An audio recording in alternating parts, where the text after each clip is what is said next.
Radhe Radhe everyone, welcome back to another study vlog. मेरा नाम है कृति एंड मैं कर रही हूँ बैंक एग्ज़ाम 2026 की प्रिपरेशन। तो आज मैं पढ़ने बैठी थी सुबह के 10 बजे एंड इससे पहले मैं अपना घर का सारा काम निपटा लेती हूँ, लाइक खाना बनाना, झाड़ू पोंछा, जो भी मतलब डेली घर का काम होता है वो सारा मैं एक बार ख़त्म कर लेती हूँ। देन उसके बाद ही पढ़ाई करने बैठती हूँ ताकि मुझे बार बार उठना ना पड़े। तो सबसे पहले आज मैंने स्टार्ट करा था करंट अफेयर्स के लेक्चर के साथ एंड मुझे ये भी कमेंट्स आते हैं कि मैं करंट अफेयर्स का नोट्स बनाती हूँ कि नहीं बनाती हूँ। तो मैं नोट्स नहीं बनाती हूँ, ओनली लेक्चर लेती हूँ एंड फिर रात में क्विज़ लगा लेती हूँ, जो कि यह सभी सर पे आता है, फ्री होता है, आप सभी उसे लगा सकते हैं। तो इस तरह से मैं करंट अफेयर्स को लेकर के चल रही हूँ।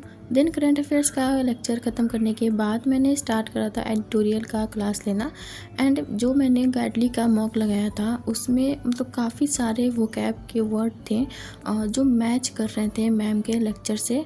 मुझे उतना याद तो नहीं था, मतलब कोई कोई वर्ड था जो मुझे याद था, सारा वर्ड याद नहीं था, बट हाँ इतना लग रहा था कि ये वर्ड मैंने सुना है, मैंने इसको मतलब लिखा है।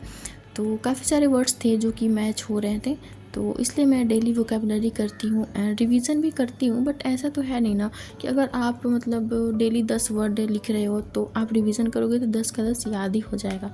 मतलब मेरे साथ तो ऐसा नहीं होता है। हाँ 5-6 वर्ड्स जो होते हैं वो याद हो जाते हैं, बट और सब तो रिवाइज करते करते ही होता है एंड रिपीट करते करते भी याद होने लगता है। देन उसके बाद फिर मैंने एक सेक्शन मॉक लगाया था इंग्लिश का। तो इसमें मैंने टोटल अटेम्प्ट तो करे थे 18 क्वेश्चन, बट मेरे 10 क्वेश्चन जो थे वो रॉन्ग हो गए थे एंड 80 क्वेश्चन करेक्ट हुआ था। एंड मुझे ना रॉन्ग पे बहुत ज़्यादा ये होता है कि मतलब रॉन्ग क्यों हो जाता है, मतलब मैं अटेम्प्ट ही कम करूँ। मैं ये भी ट्राई करती हूँ कि मैं कम ही अटेम्प्ट करूँ ताकि मेरे क्वेश्चन जो हैं वो रॉन्ग ना हो, बट मुझे लगता है ये भी सही है, ये भी सही है एंड उसी में फिर रॉन्ग हो जाता है। तो कट ऑफ थी 8, मेरे मार्क्स बने थे 8.5 एंड थोड़ा ही सा मतलब कट ऑफ से ऊपर था। देन उसके बाद फिर मैंने रेशियो एंड प्रोपोर्शन का प्रैक्टिस करा था, प्रैक्टिस नहीं मतलब रिवीजन करा था, जो मैं अपने कम्युनिटी पोस्ट पर लगाती भी हूँ कि मैं क्या रिवीजन कर रही हूँ, तो आप लोग भी रिवाइज कर सकते हो। देन उसके बाद फिर मैंने रीजनिंग का सेक्शनल मॉक लगाया था, तो उसमें कट ऑफ थी 14 एंड मेरे मार्क्स बने थे 15.43 एंड मैंने टोटल अटेम्प्ट करा था इसमें 16 क्वेश्चन एंड पता नहीं कैसे मार्क्स डिस्ट्रीब्यूशन हुआ, बट जो है आप देख सकते हो। देन उसके बाद फिर मैंने लिया था परफेक्शन का लेक्चर, तो अभी मैंने स्टार्ट करा था 7.0 परफेक्शन जो अभी चल रहा है एंड वहाँ पे रीडिंग कंपरिजन अभी चल रहा है, मतलब पहले ही हो गया था बट मैं थोड़ा सा पीछे हूँ। तो 2 लेक्चर था आरसी का, तो एक मैंने कर लिया था एंड ये सेकंड लेक्चर था आरसी का। तो ये प्री लेवल का आरसी था जो यहाँ पे मैम करवा रही थी एंड वही मैंने आज करा था एंड अगले दिन फिर मेंस लेवल आरसी होगा। तो प्री लेवल आरसी तो बन जाता है बट मेंस लेवल आरसी में दिक्कत आती है। तो इतना करने के बाद फिर मैंने ब्रेक लिया था एंड उसके बाद फिर मैंने स्टार्ट करा था पजल्स सॉल्व करना, क्योंकि स्पीड थोड़ी मेरी स्लो हो रही है पजल्स में, क्योंकि अभी काफ़ी दिनों से छूट गया है पजल्स का प्रैक्टिस।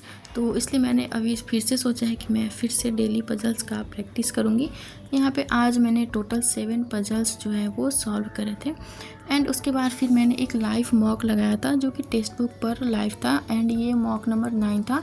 तो इसमें मैंने अटेम्प्ट करा था 49 क्वेश्चन एंड मेरे मार्क्स बने थे 40.66 एंड इसका अभी एनालिसिस आया नहीं था, तो एनालिसिस जब आ जाएगा फिर मैं इसको एनालाइज करूँगी एंड मेरी एक्यूरेसी 90% थी, 7 क्वेश्चन रॉन्ग हो गए थे एंड इसमें ना क्वांट्स एंड रीजनिंग दोनों में और भी मैं क्वेश्चन अटेम्प्ट कर पाती, बट मेरे पास टाइम बचा नहीं था, टाइम चला गया था। तो उससे पता चलता है कि मेरी स्पीड स्लो है एंड क्वांट्स में एक डीआई था जो मेरे से बन जाता वो छूट गया था एंड अर्थमेटिक का क्वेश्चन 3-4 बन पाता बट वो भी छूट गया था एंड रीजनिंग में तो और भी मेरे से 6-7 क्वेश्चन बन पाते बट वो छूट गए थे स्पीड की वजह से, क्योंकि मुझे काफ़ी ज़्यादा टाइम लग गया था। तो अब मैंने सोचा है कि अब मैं डीआई का भी डेली प्रैक्टिस करना स्टार्ट करूँगी, क्योंकि बेसिक मैंने क्लियर कर लिया है डीआई का, तो डीआई भी डेली 4-5 सॉल्व करना स्टार्ट करूँगी। तो मॉक लगाने के बाद फिर मैंने यहाँ पे किया था रीजनिंग मेंस का क्लास। तो यहाँ पे जो अभी चल रहा है क्लास वही मैं कर रही हूँ, मतलब मेरा कुछ भी छूटा नहीं है, रीजनिंग में बैकलॉग नहीं हुआ है, तो करंट में जो चल रहा है वही मैं यहाँ पे कर रही थी एंड क्वेश्चन साथ के साथ सॉल्व करने का भी ट्राई कर रही थी। तो क्वेश्चन सॉल्व हो जा रहे थे रीजनिंग मेंस का। तो इतने मैंने आज पढ़ाई करा एंड अभी से मैं अपना नेक्स्ट जो भी मेरा टारगेट रहेगा उसमें मैं DI भी ऐड करूँगी, क्योंकि DI में भी मेरी स्पीड स्लो है, प्रैक्टिस नहीं करा है मैंने DI। तो बेसिकली क्या है कि मुझे आता हुआ क्वेश्चन बन नहीं पाता क्योंकि मेरी स्पीड स्लो है। तो यही ओवरऑल है। सो यार that's it for today's video अच्छा लगा तो चैनल को सब्सक्राइब करना मत भूलना एंड वीडियो को लाइक करना।